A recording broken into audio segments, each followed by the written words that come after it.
Maraming pumunta sa bahay, sina Kuya Diego, Kuya Chris, mga ibang leader, na pansamantalang pangunahan ko ang kapatiran ng bayan. At sa isip ko, panahon na siguro para ako naman ay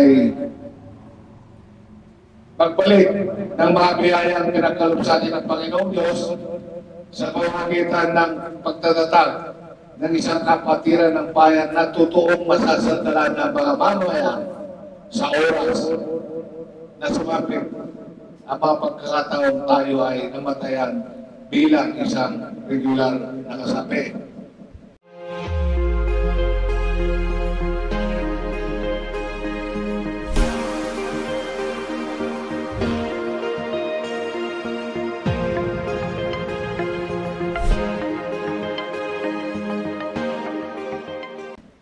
Ito po ay tinatag kung ilan po ang members ng kapatiran ng bayan, kung ilan ang kasapi, kung 300, kung nagbigay ito ng abuloy, lahat ito ibibigay doon sa kasapi ng kapatiran.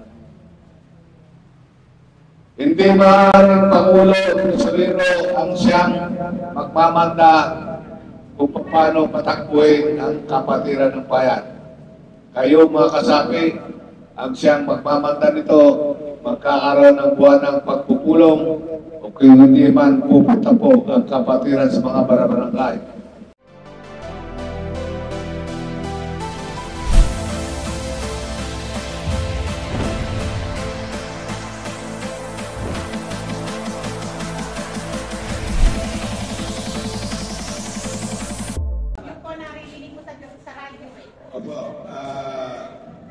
Basta kada buwan po, malalaman natin kung gaano na ang pera, gaano na ang nakasapi.